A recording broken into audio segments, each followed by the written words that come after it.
Let's have a cheer for nasty women. Yay! That's what I want to talk about. All right. So my name is Lori H. Schwartz. I work for myself, a company called Storytech, and I have a podcast which I'd love for you all to listen to called The Tech Cat Show, where I talk about technology trends. And part of my fabulous honor often in having a podcast and also just being an industry consultant between brands, media companies, and technology companies is meeting all these fabulous people who are doing cutting-edge stuff in their categories. And so tonight, as part of the Women's Summit, I have gathered together a bunch of women that are all leading in different categories in the tech, media, and entertainment space to just share with you some of the stories of their careers. And yeah, we're going to dig into this gender issue, but this is not a session to bitch about money or things like that. This is really to just get into the stories that are surrounding us and what is our history with gender issues and where do we all see it going, but in a positive framed way. So although we are nasty women, Yes, we're very nasty. we're all very powerful. So my hope is that you learn some great things from hearing these women's stories. So what we're going to do... I don't even think we're wearing underwear. Yeah. No, and that was a prerequisite. I'm not. What we're going to do is just go down the line. Yeah. And these are all women who are leading their categories in the things that they're doing. So I'm going to go down the line, and I want you to introduce yourselves and just talk about your specialty in a few sentences, just so they can all learn about you.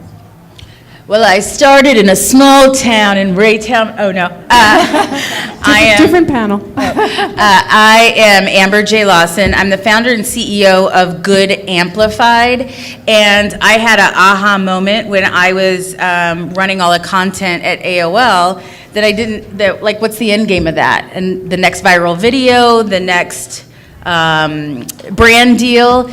As much as I love creating content and leveraging technology across platforms, I thought, what if we could do that for good, to have an impact on the planet? So I created an organization called Comedy Gives Back, where we do big comedy events around the planet across platforms that raise money for different charities.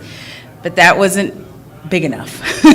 So I wanted to do good at scale. And so I said, there's this platform called YouTube that's the second largest search engine on the planet, owned by the number one.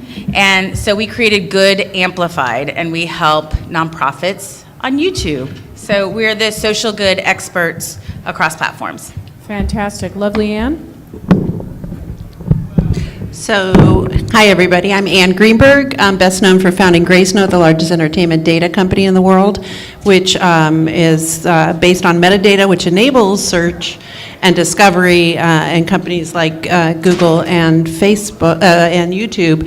But now I'm working on the next level of granularity in data, which I call micro metadata, and that enables creation. And so my work is at the confluence of AR, VR, MR, AI, and blockchain, which is the data infrastructure underlying Bitcoin. So we're really looking at what I'm all about is what I call democratic cinema and deeply participatory forms of entertainment and experiential forms of entertainment.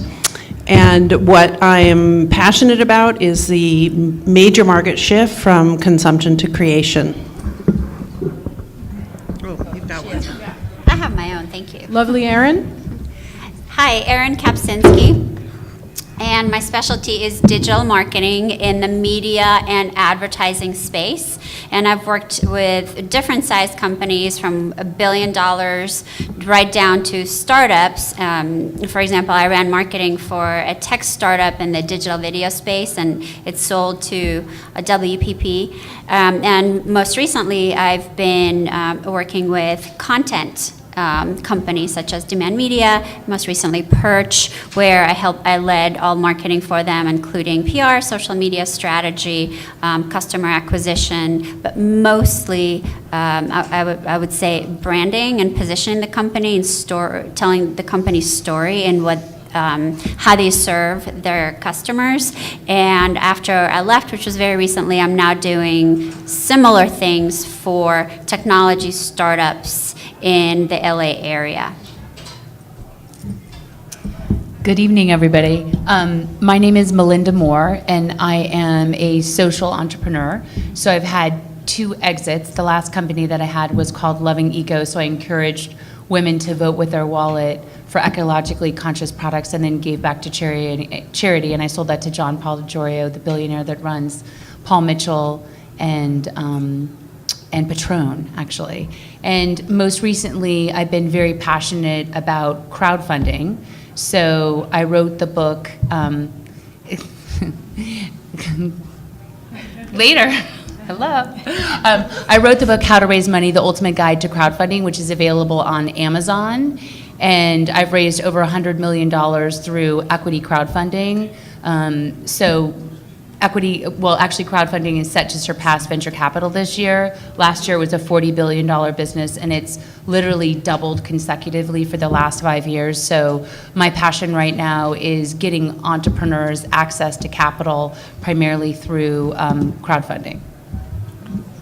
Hi, everyone. I'm Julie Spira. I have always been a serial entrepreneur. I think it's part of my type A personality. And I presently am the CEO and founder of Cyber Dating Expert. And I've taken 2 things that I love very much. One is love and one is technology. And I've married the 2 of them. And I coach singles on how to find love on the internet.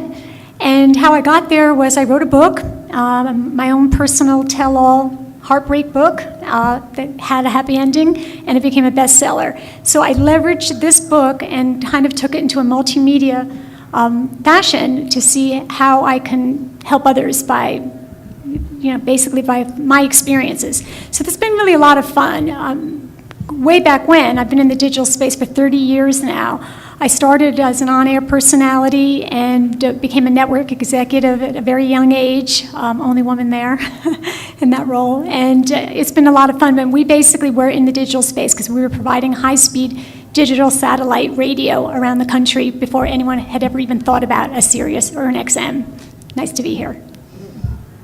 I'm Dea Lawrence, and I'm the Chief Marketing Officer of Variety.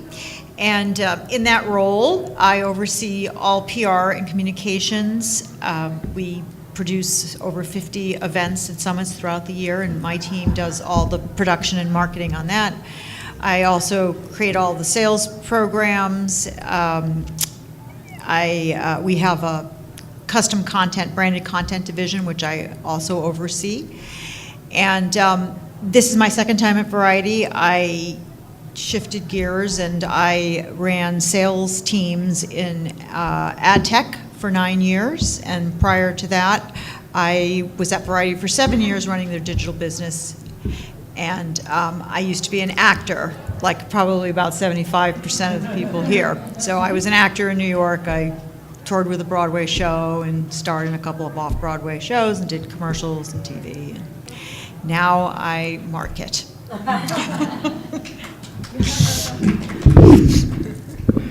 All right, last but not least. So Lori, thank you for having me. It's a pleasure to be here with all of you. I'm Shireen Laoraz Solemnia. I'm the founder of Playworks and Whiz Girls Academy. I'm also a gamer. Do I look like a gamer? Wow, thank you. Yeah, that's the biggest yeah I've ever heard. So I started Playworks. It's an ed tech gaming startup, and Whiz Girls Academy is where we teach gamification and project-based learning with digital and tech literacy. We do hackathons with the mayor's office in the White House.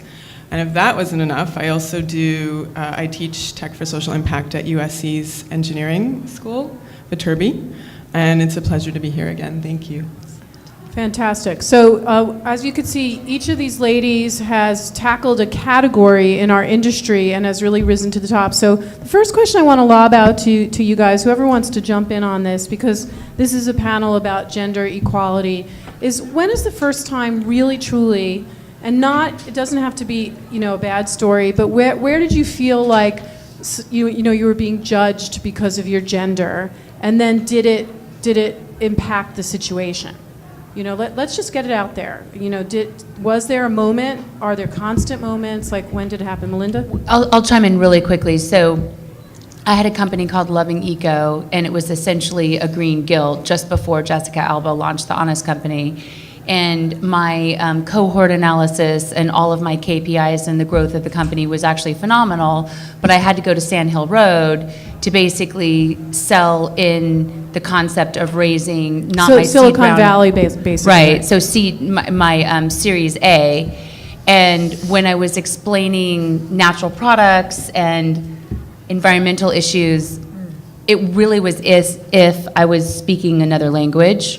Like I could have been speaking Mandarin. And so they kind of thought, oh, well, natural products, that's cute. And I would roll off the $1 billion that the natural beauty industry would make. And granted, I'm not Jessica Alba, but I definitely, at the point, too, was not able to raise the Series A, which I wanted to raise, and I should have been able to raise based on the numbers of the business. And I ended up, obviously, selling the company to John Paul DeJorio, so I got lucky that he was offering, he was competing with me in the space, but we were actually crushing him, so he ended up purchasing the company. But that led me to turn this into a positive story, is that what it led me to understand is there's less than 8% of venture capitalists that are women. And so if we want to change the way that women can get funded, we need to do it in a new way, which is why I literally wrote the book, How to Raise Money, The Ultimate Guide to Crowdfunding, which empowers anybody to be able to raise money if they kind of follow the instructions of how it is done, and it's not easy.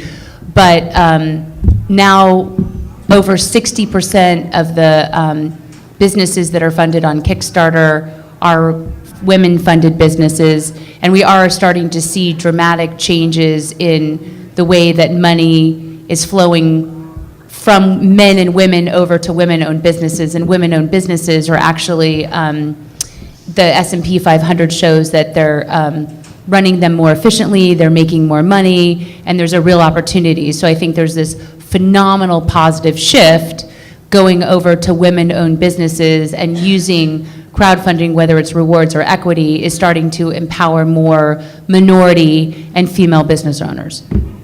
I have an example.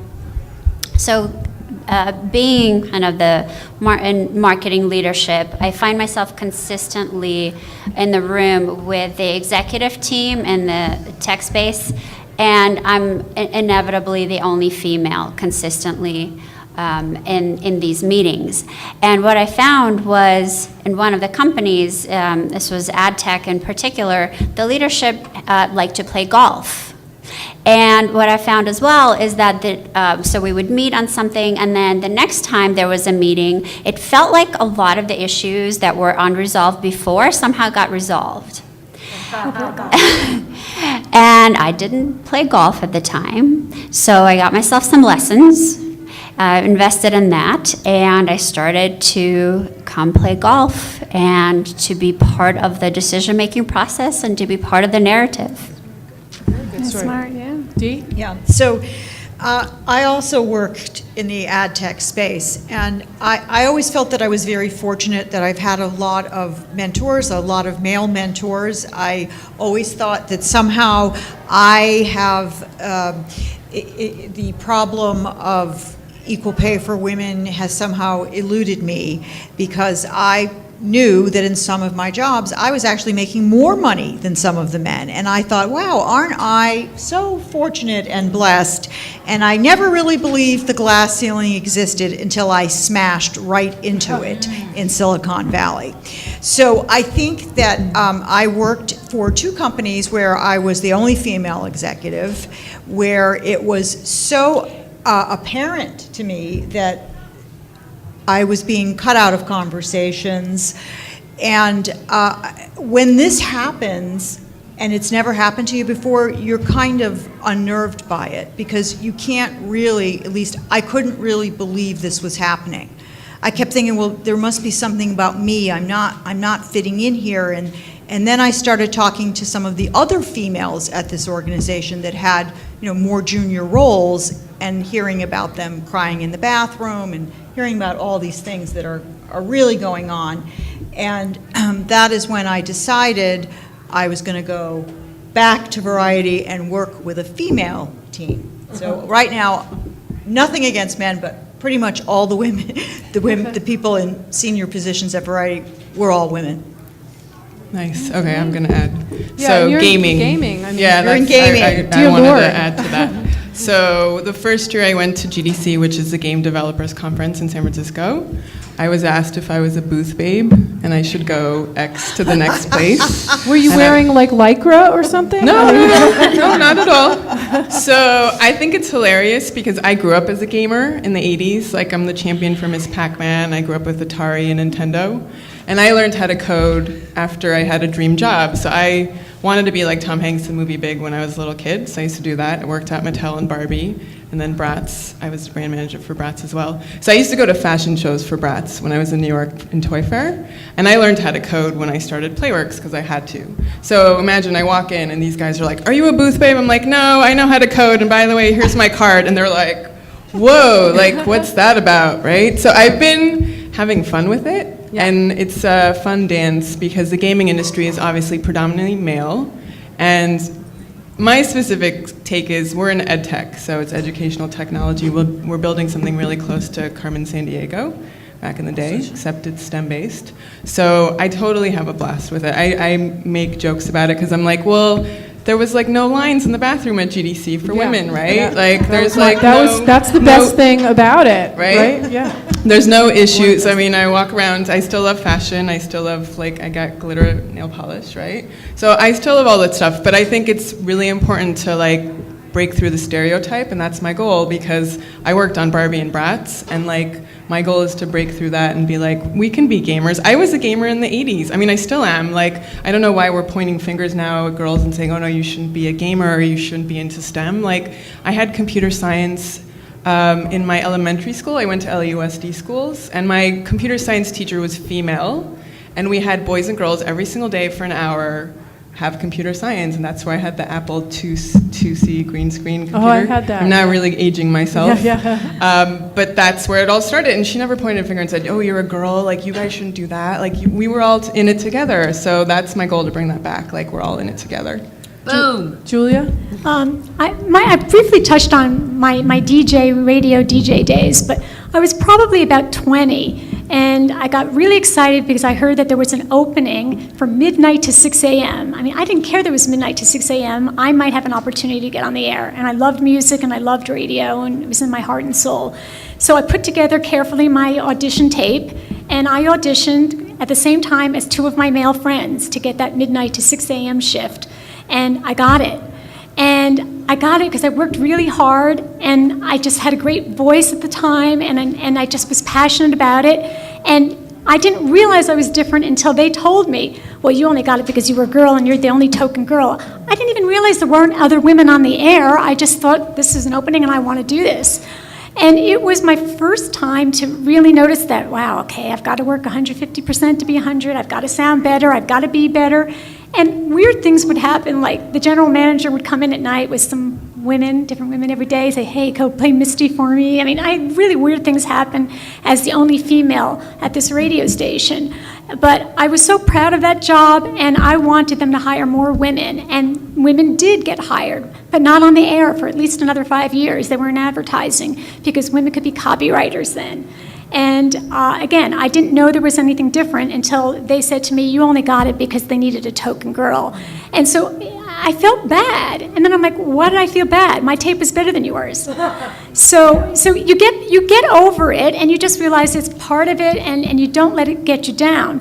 Flash forward, a couple of decades, and I was taking an internet company public. And I was the first employee, and I was executive VP of sales and marketing for .com during those days, and it was really, really exciting. And we all had our stock options, and because I was in sales, I got a percentage. So I made an okay salary until I started doing really well, and then my salary kept going up and up and up because it was on a commission basis. So when they suddenly saw that a girl is about to make $500,000 a year when the CEO is only making $100,000, we have to put a stop to it.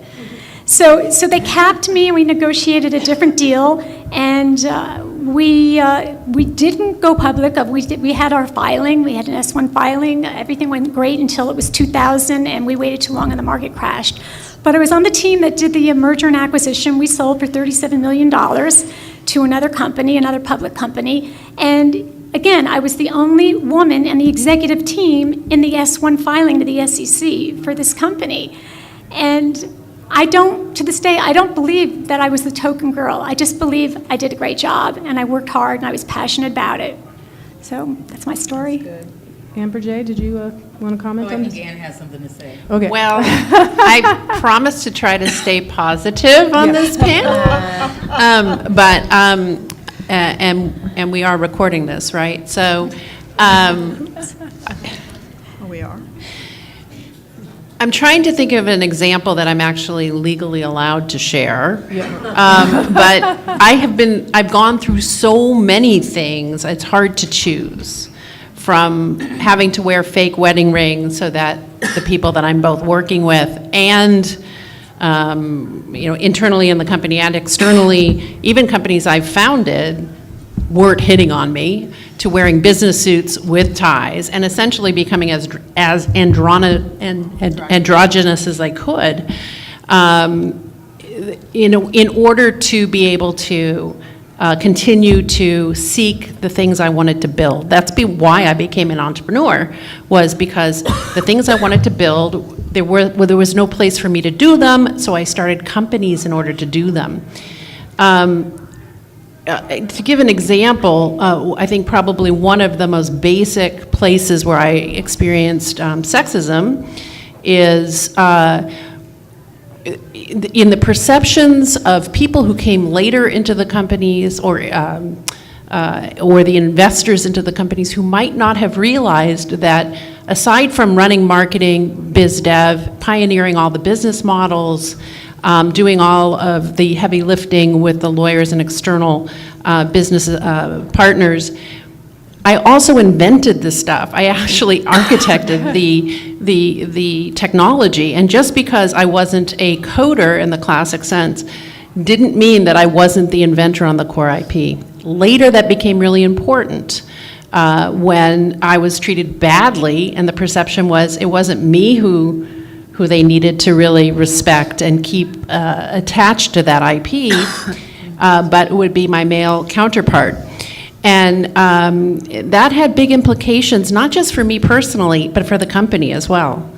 And so I think I am actually really sad that we're still having these panels. I mean, I may be the oldest woman on the panel, and we're still having these panels. Like, why? 1% of venture-funded companies are led by women. 1% get funding. It's something like 10 to 14% of women in the founding group. That means they're the marketer or they're the engineer or something, but they're not the CEO. How is that possible in 2016? So let me ask you guys this, because I think, let's just have raise your hand just in terms of what you do for a living. How many of you are in the agency, some form of ad agency? No, okay, technology company? A brand?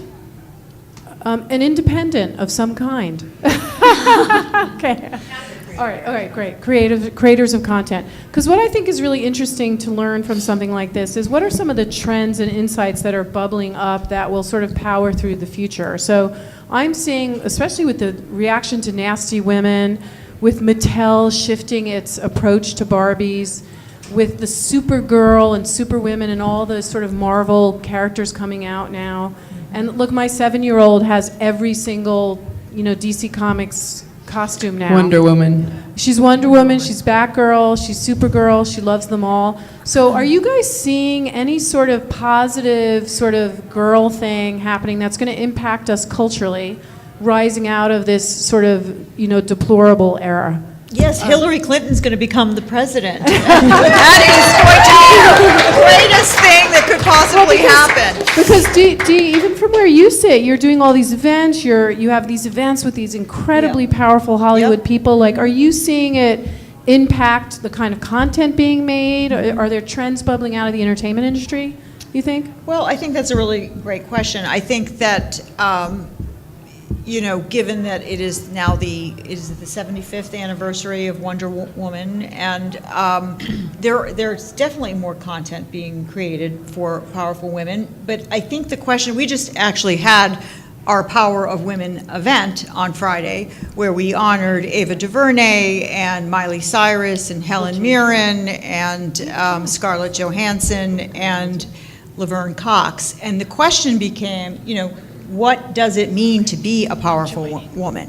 And what does a powerful woman look like? Yeah. Even when we were planning the event, I made the decision to sort of take away flowers, and afterwards people were like, where were the flowers? It wasn't feminine enough. And I think that goes with all content. It's like, what does it mean? I mean, a powerful woman looks many different ways and acts many different ways. So. Right. Anybody else want to? Yeah.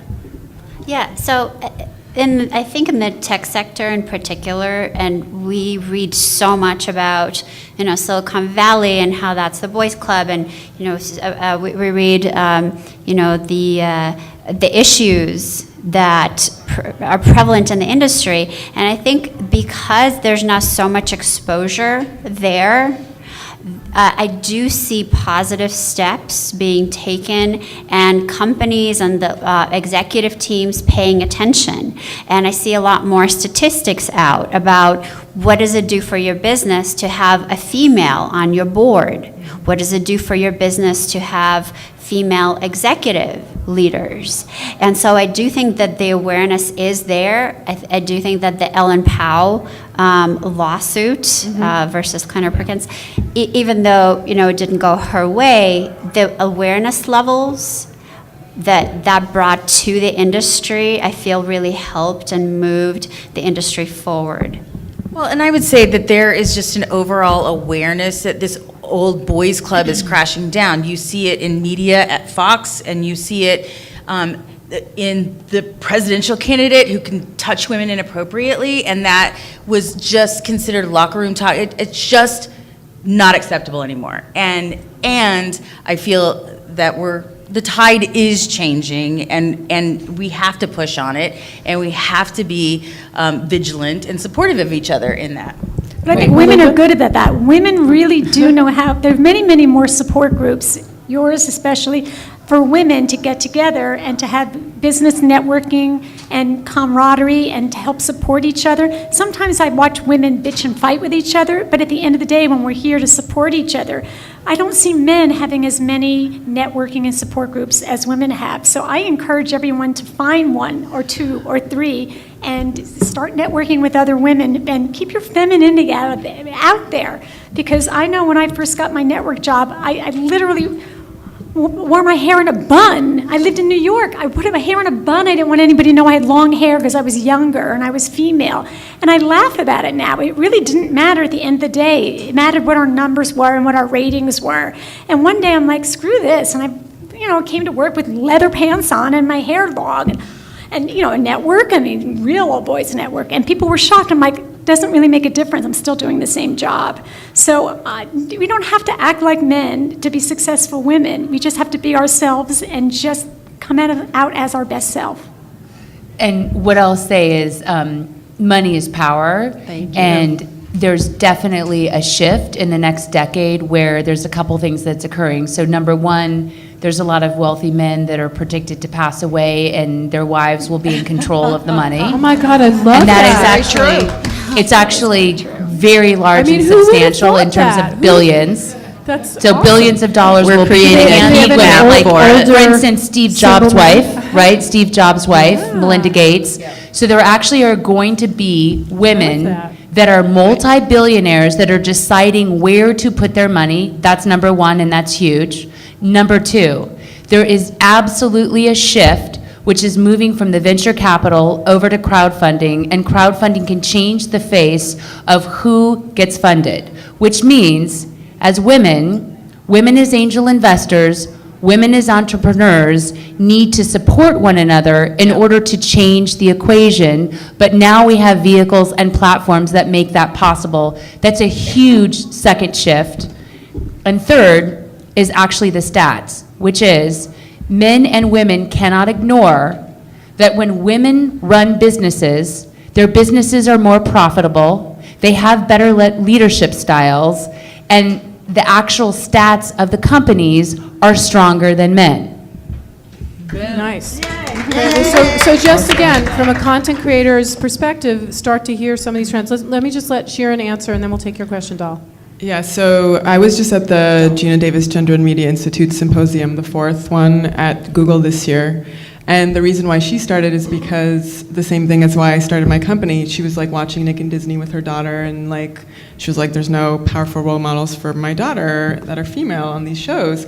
And that's what I kept getting at work every single day. Bratz and Barbie are not positive role models for my daughter. Like, and I was like, well, there's something here. So the fact that you're talking about like all these characters and Wonder Woman, there's a huge need for these powerful role model women in the media. And there's a lot happening also in the VR, AR space with women. There's a strong community there for women. So there's a lot happening. I think the important thing to remember is like we're all in this together. It's not just about women or men. I think we have to go back to what I talked about earlier, which is in my elementary school, we were boys and girls playing games, video games together. Like it wasn't like divides. I think it's really important to know and like make a point of that. Yeah, it used to drive me crazy shopping for my 7-year-old. She loved that the dog show. No, it's the dogs that are firemen and whatever, pals, something. Paw Patrol. Paw Patrol. She loves Paw Patrol. You go and you try and find the girl dog in any toy store, and there's none. Right. Because they don't make as many of the girl doll, and she wanted her. That was her favorite. So to me, if I was a marketer and a content creator, I'd be saying there is a need for content in this area. My darling? Absolutely. This is not a question. It's a suggestion on a very small level, but I think it could make a difference. Yeah. I've been here for 3 days, and I've seen panels with all men and panels with all women. Yep. It's like segregation. Every single one of you are fascinating. So I think what you should do is say, I want to be on such and such panel for next year. Yep. Let's mix it up. Yeah, so that's a great point. When we That's a very originally good point. created the Women's Summit, this was 3 or 4 years ago, there was kind of a need for our voice independently. And what we have since said to Victor is we don't need to segregate us anymore. Yay. So we have been having those discussions. Do we have any, and that's a great idea, do we have any more questions before we get into the next, anybody? So many comments, I can't even do it. When I was younger, and I was the only young woman, and women in fact, the youngest, and teaching Wilkerson and Miles said, we need somebody to break through the ceiling. Well, I didn't know about the ceiling. You know, the young kids, by the way, I think are our salvation. And the young men, they aren't looking at it the way these old codgers we know look at it. Okay? So I said to her, well, I'm willing to break through the ceiling. Of course, I didn't know what she was talking about. They gave me a scholarship to USC. So I'm in there, and there's these crotchety old men, and I'm already in the film business. I'm starring on shows, doing things. And they would say things, and I go, no, that's not necessarily true. I raised enough money to produce a movie that year, and I called Tisha, saying, I had to go to school. So I called her, I was devastated, I didn't know what to say. I said, Tisha, I can't tell you this, but I'm gonna produce a movie, I have to quit school. She says, thank God, that's what we wanted you to do. In other words, she knew the dynamic. And I have to say one thing, if you're talking about Miley Cyrus coming to an event, they are beyond gender. They're in a headspace we're not even talking about here. They're not in this old paradigm. I think we have to stop talking about it and dealing with younger men. These young guys, they don't... And they're cute. Come on. The young guys, I mean, we're the millennials. Yeah. That's right. I mean, am I So we wrong? should all become cougars. I think that's true. Yeah, Dee. Go ahead, Dee. No, I think that's true about a younger, even younger than millennials. They look at gender on a spectrum. They don't look at gender the way I did when I was growing up, where I just loved Barbie, and it's and I had a really clear image of what it meant to be feminine when I, was growing up. But they look at this very, very differently, and they don't identify the same way we did. And I think that's very positive, and I think that's a positive step, because when you take gender out of the equation, that is the only time it can be truly neutral. Like when you're talking about content, even when you're watching commercials, you'll still see, dishwashing liquid geared towards women, because women are still the subject of the commercial, and you can't make that neutral unless you remove gender from that conversation. Yeah. Yeah, I wanted to add, I work for a digital studio. One of the few women at this time, but we're working with a lot of younger people than me, and we'll say Younger than you? What are they, 2? but Younger than you? so we're the young millennials, right? And no, I wanted to add that indeed those guys, compared to even my generation, is already a huge difference. You think my generation is still young. Yeah. The 25-year-olds, it's ridiculously easy to work with them. Easy to work with them. Well, I thought the same thing when I was, Yeah. I thought the same thing when I was a little bit younger than you and I founded my first company. I just did what I was supposed to do and just kept going and solving every problem that came my way, and didn't really get it about the dynamics that were around me. But as an older woman looking back, I could really see them. No, I get And the dynamics, trust me. yeah, I'm and saying that this younger generation. You think the breed coming up who's maybe been raised by women that have been Yes. through it are sort of imparting a different wisdom to them? You think that's part of it, or is it just that our culture's changing? I hear them saying things like, "Oh, it doesn't exist. We're not part of. I don't call myself a feminist. In my milieu, that's not happening." And I just wonder. I really, really wonder at what point, when when they get to be of a certain age where they're not being included because of their the camaraderie. Or they're having to balance a family life and their work schedule, if they're not going to experience what I experienced, which is the same exact shift. Yeah, And what I will say is that I was a single mother when I founded my companies. And I think that part of what was so difficult for me was that I wasn't able to do some of the soft networking that you were referring to in terms of the golfing. Because you had childcare. Although in the entertainment technology space, I will say that the entertainment wasn't on the golf course. It was more like a strip club. And in which case I was actively excluded from those events, whether I could have gone to them or not. Unless you were working that night at the, just kidding. Believe me, I considered it at times. But I think that what the networking to support each other, like I watch when young founders get female founders get pushed out of companies that they've helped build. I watch them take to social network, and social networks, and they get in front of the story. They own the story. They frame the story the way that benefits them before they can be crushed by the company and by the PR companies that are attached to those companies. And I think that's a really exciting trend, akin to the crowdfunding. It's really talking about using the technology to elevate yourself and your community.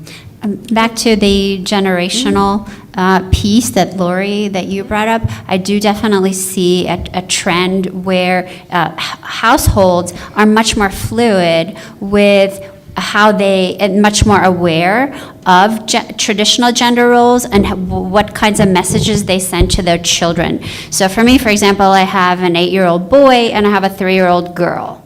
And when my 8-year-old boy was potty training, he was dying for a pink potty. He wanted the pink one. I gave him like 5 choices. Pink one, no, that one's for me. He got the pink potty, and if he wanted to play with dolls, absolutely, explore that. My 3-year-old is a car girl, all the way, cars, airplanes. That's great. Explore that, and it's going to serve you well. And I don't think that I'm alone in thinking this way. I do. that is starting in the home and starting at a younger age with this same type of attitude. Right, and I think we need, again, if you're a content creator, you need to understand, not only because you're moving through businesses, but if you're telling stories, this is a huge phenomena happening in our world right now, and your stories should reflect it. Did I see another hand up over there in that cluster, behind the very young person? No? Okay. Did anyone want to add to that? Because I also find that when I'm a consultant, so I work with a lot of different organizations, and the younger guys just seem so much more respectful, in a different way than my own colleagues are. Yeah, I mean, I'll comment and say, like, I do think that social media has changed and people coming forward in terms of what is gender, right, and this whole flexibility with gender. But I do want to say that, if you still, going back, like, I'm very much combination of creative and then, like, really looking at the data. So unfortunately, when you look at the data from the 1970s to now, women are still paid disproportionately less. So when you look at today's data, women are still paid the same disparity as they were paid in the 1970s. And it really wasn't until you started to see, unfortunately, some hacking that happened at Sony, where you see Charlize Theron, Angelina Jolie, Jennifer Lawrence, where they're literally paid 1/3 or half of their co-stars. That is actually co-star, meaning same level role, same level of lines, but they're paid far lower. So until, and I will say this because all the data also shows this, women typically do not ask for the money. We ask for less money almost always. So two things need to happen. The interesting thing with transparency and the hacking is that Jennifer Lawrence, Charlize Theron, people came forward and they actually said, we're not going to do this next movie unless you pay us the same as Bradley Cooper. And then Bradley Cooper says, yeah, we should be paid the same. So you need both sides of the equation agreeing. But you as a woman or you as a human being need to demand what your self-worth is. And if we don't demand what our self-worth is, we're not going to get it. Amen. The other thing, and you look at technology, is that women, I'm sorry. No, that was good. I was like, who's talking? No, but women were in higher numbers in technology on the coding side up until the 1970s, when so women invented coding to begin with and invented debugging, et cetera, et cetera. But when it was attached to sort of this idea of a secretarial job, women got those jobs. In the 1970s, they actively marketed coding and programming to boys via gaming, and that's when we saw the shift. But media had a tremendous influence on that. It was actively marketed to young boys.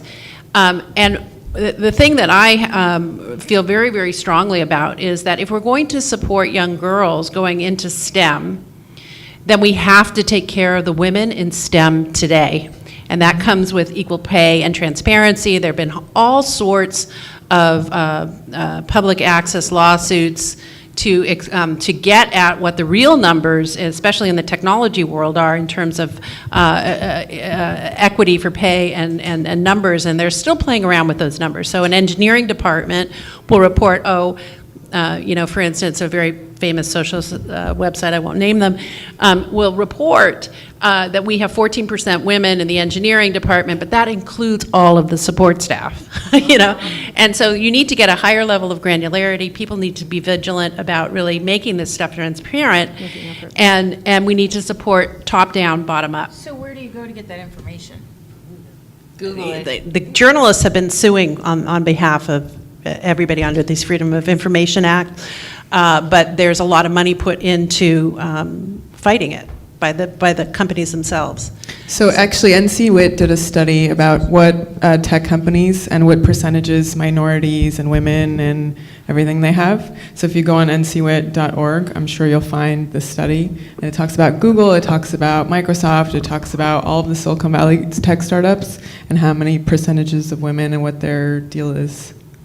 I have to say, I have avoided all of that and just started my own companies, and luckily have not run in, that's not true. I ran into a glass ceiling when I went to go raise money, and so I said, I'm not raising money. I'm going to be a profitable company out of the gate, and we may not scale as fast, but I also don't have somebody with a broken mentality, at least that doesn't align with my mentality, shaping the future of my business. And most of you have done that. Most of you have started your own companies, except for Dee. But Dee, you created a new experience for yourself because of your frustration. Several times. Several times, yeah. I do think, you have an excellent point that women, I don't have a child, but if I had a daughter, I would teach her how to negotiate.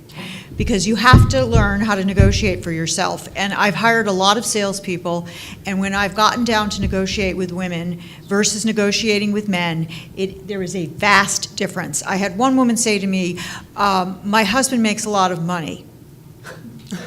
Great, I'll pay you less. I mean, what Or kind if of, you can't, get a lawyer, Yeah. right? Like, spend the money. get someone to I will negotiate say for this, you. I ended up, sorry to interrupt, but Yeah. I ended up getting a very large offer earlier this year from a male CEO to be the CMO of his company.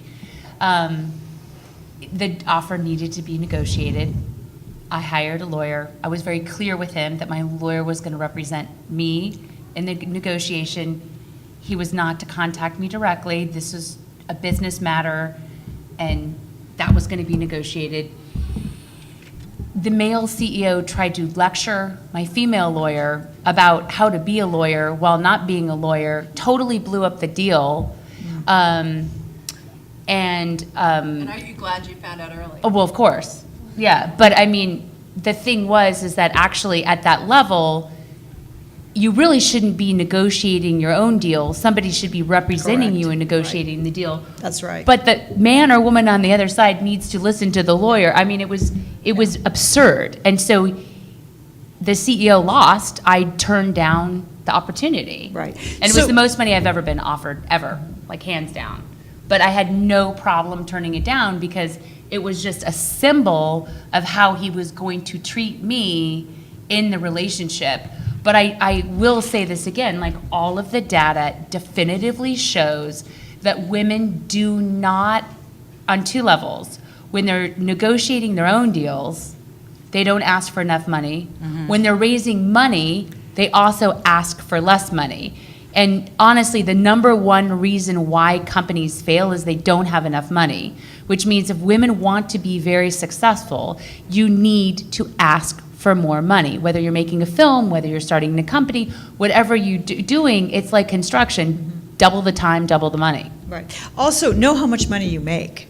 So I was negotiating with another salesperson, a top salesperson at a very good company, said to me, I have to ask my husband what my base is. And this only happened a few years ago, and I could not believe it. I mean, it's not 1965, and then I started questioning, why am I hiring her? Yeah. She can't negotiate Think for for herself. herself, How is yeah. she going to negotiate Represent you. sales deals for us? Exactly, for you. So, and getting someone to negotiate for you, get a great recruiter and let that person be your negotiator. Or your lawyer, Yeah, whatever level exactly. you're at, But when right? you're going Do not into the- negotiate for yourself, you Right. lose.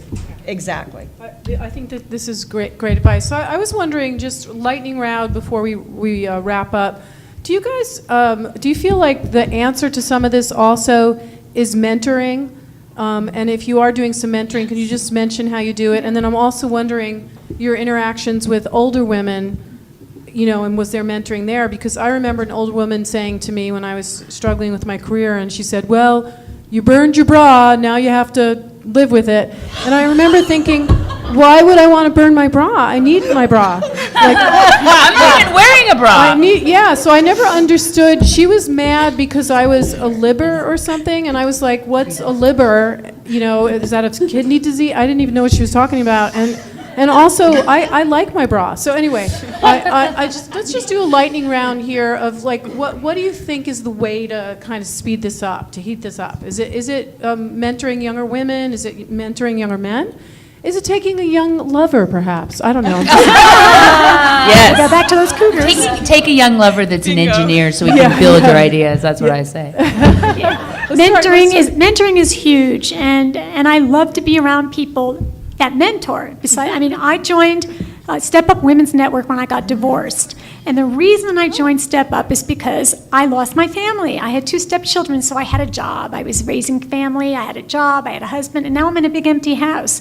So when I joined, I specifically had a goal. I want to mentor someone because I didn't have that. I had one mentor, and that was Jessica Savage, who very sadly passed away in a car accident. But she went to Ithaca College, I went to Ithaca College, and we were both in broadcasting, and there were so few women.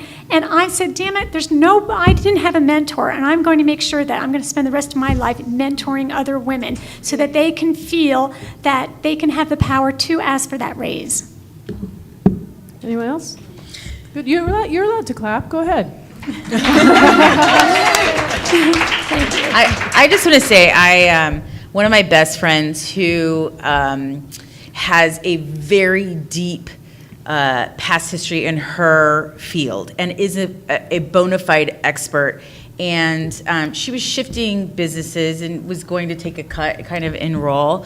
And the other day we were talking, and she alluded to how much she was making, and I about threw up because it's so undervaluing her in her business and her past that and I think it's personal, right? I think because of her upbringing and her trajectory that she didn't even know she could ask for more. And I think that's part of it, is knowing that, have someone advise you so that you're not leaving money on the table. Mentor and get other mentors I around was you. just so upset. I could not believe. I do mentor women, and what's funny about the process is it inevitably starts out, hey, I want to get into technology or advertising or media, and I want to learn that end of the business. And it always turns into, well, how do you actually become successful as a female, and what are some of the behaviors that you need to adopt in order to be successful? And then so it morphs into much more of a relational type of thing. I myself didn't have a female mentor. I actually had a male mentor. And so all of you men, which if you're here listening to this subject matter, and there's quite a few of you. There's at least 1/3 of the room, so give yourselves a hand for being here and caring about listening to this. So, Go ahead, Claire. I also mentor and advise companies, and both men and women led companies. And I would say this, one of the groups that I mentor is Korea's first accelerator, Spark Labs. And last year I couldn't go to their demo day, which was the largest demo day in the world, by the way. Korea's on fire for startups. But the message I sent, it was a video message, was, don't let anyone put you into a box. You're going to need Or a corner, right? Or a corner, right? And but like the first person who does that to you is yourself. And if you do that to yourself, you're limiting all of your possibilities. And I think that, especially if you're going to be an entrepreneur, at least that's my perspective, you need to be cunning. You need to use everything that you can. And that if that means looking to older people to help you along, or younger people to advise you on another direction, you just have to use everything in your toolbox. And you already have chosen a really difficult path if you're doing entrepreneurship. But we just passed a law in California for equal pay, so it's illegal. It's illegal not to pay people the same wage for the same work. And I thought it was really interesting that Mark Benioff, the CEO of Salesforce, got out right on the top of that announcement and announced how they had gone back through all of their records and had fixed all of the pay problems that they might have. He didn't mention the new act. He just used it for his own positive press, And if anyone could go through records, it would be Salesforce, because they're CMS. Anyway, all right. Sharon? So I don't have a formal mentor, but I have a few of the original gaming founders, like Nolan Bushnell and his son Brent, really good friends, and I tap into them a lot with that. And they're but I'm cool. also, yeah, they're awesome. So I also have, I'm an advisor to the Bixel Exchange. Do you guys know what that is? Okay, so the Bixel Exchange is a division of the SBDC and the LA Chamber of Commerce. And so I advise startups, and it's free to you guys. If you have startups, you just sign up and you get free advisement. So I'm one of the advisors. We have really cool advisors. We kind of become mentors for our... And this is LA business, right? LA. So it's the LA Chamber of Commerce, SBDC. It's called the Bixel Exchange. And if you just Google Bixel Exchange, you'll see there's a list of advisors. And we have like tech people. We have like I'm focused on female founders and gaming and ed tech. But we have like everything, marketing, branding, help with startup, finance, everything. So it's a great tool, and that's where I get to mentor and advise other startups. Bixel, Bixel Exchange. Anybody else want to comment on mentoring? Dee, are you? Well, I try and mentor women that I work with all the time. I try and promote them. I try and help them. I give them advice, even if they don't want my advice. But I also think the flip side of this is that I'm always looking to older women to teach me how to be old. And Yeah. I actually made a documentary about older actors in Hollywood with another woman, because we were sort of fascinated by this idea of staying relevant. And so, like, I want to surround myself with as many older people as possible to learn from them. Yeah, so but I agree with you. Wait, Both I'll chime in on generations. another thing, because I think it's important also.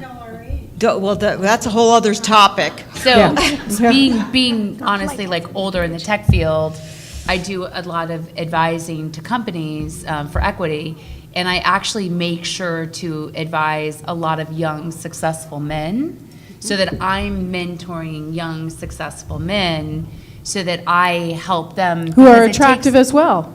They're not bad. tossing it. But that's not the point. The point is, I guess the point is like it's about human potential, and it's about the fact is that if you want real change, then you have to be the change, and the change has to come from women and men. And quite honestly, like the younger millennial men that are getting lots of financing, because that's just typically the way that it works, is that VCs back men, young men, is that if I'm mentoring them, then I'm having an impact because they have an impact. And I try to set them straight. And one of them today literally called women bitches, like on Facebook. And I was like, And he's like, you don't see sarcasm? No, And I'm you're the like- puppet. I'm like, Words matter.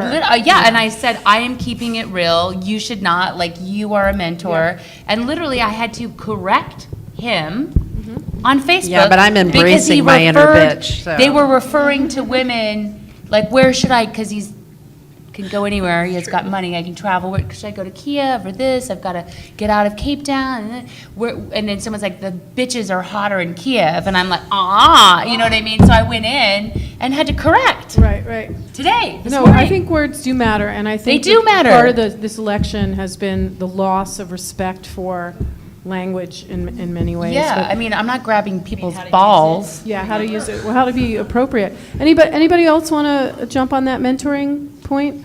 Any questions from the audience? Yes. No, this is just a comment. I really haven't felt that discriminated against as a woman in the workplace, but looking back, I can see there have been opportunities where I would have been advanced if I hadn't been a woman, right? That people would have automatically given me positions that they didn't give me. But the women who did want to get them more advanced positions fought for them and then they got them. I wasn't the fighter, I was more of the artist type. But what is true in our society is, for example, Obama being elected brought out all the racism.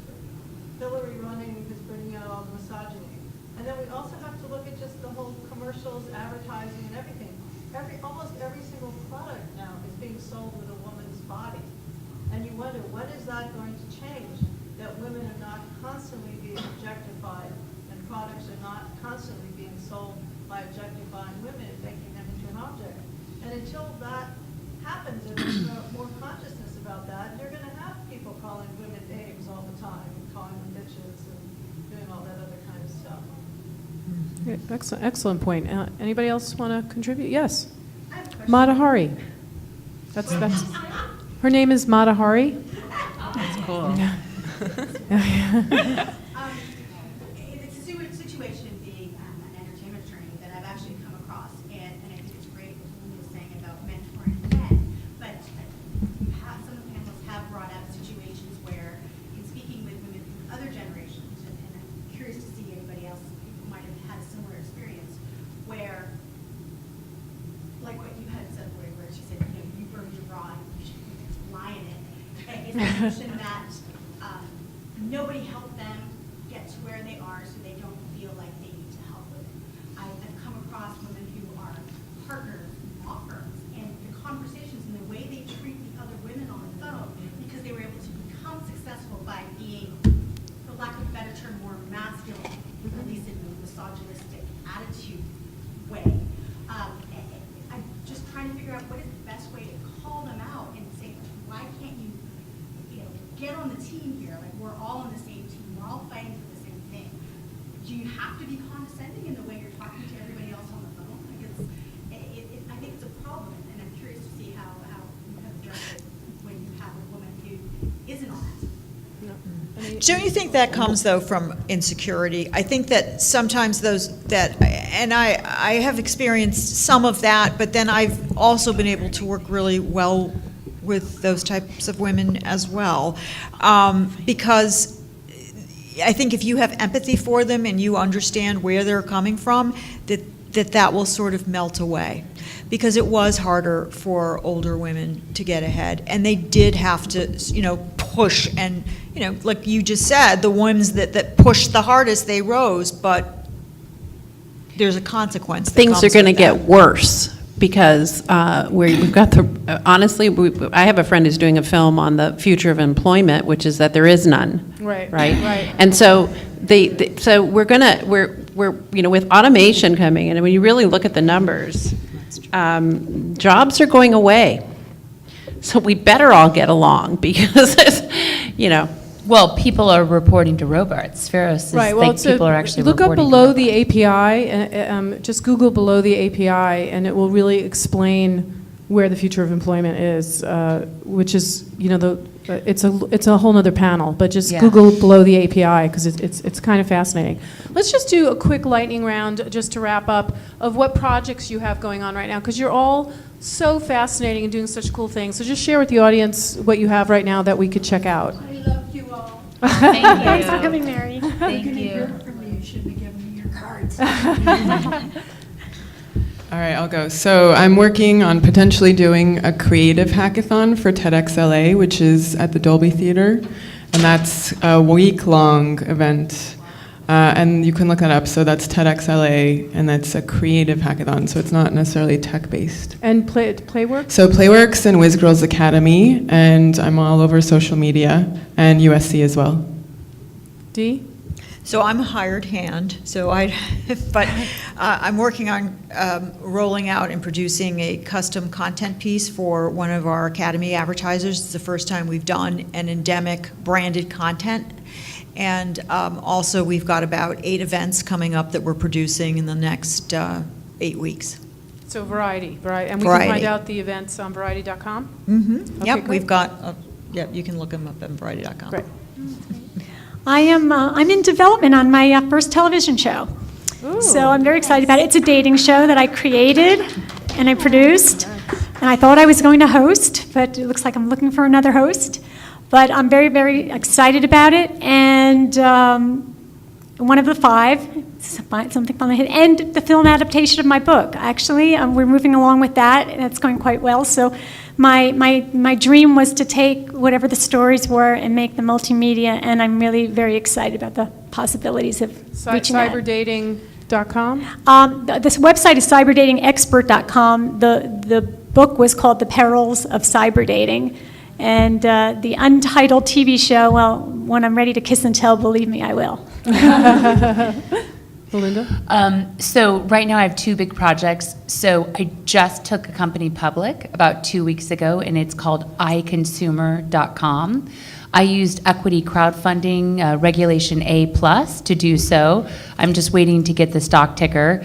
But in a similar fashion for how Blake started Tom's Shoes and the whole one-for-one movement and really changing the way that companies are built, iConsumer is essentially a mass shopping discount site. So we're giving you, in a similar fashion to Groupon, Ebates, and Retail Me Not, we're giving you discounts and cash back, but we are giving you ownership and shares in iConsumer so that we're changing the faces of Wall Street by allowing the people that are most loyal to our company to own the company and to be able to trade shares immediately. So that's called iConsumer. So I have a goal of getting to 1 million shareholders / shoppers in the next 18 months.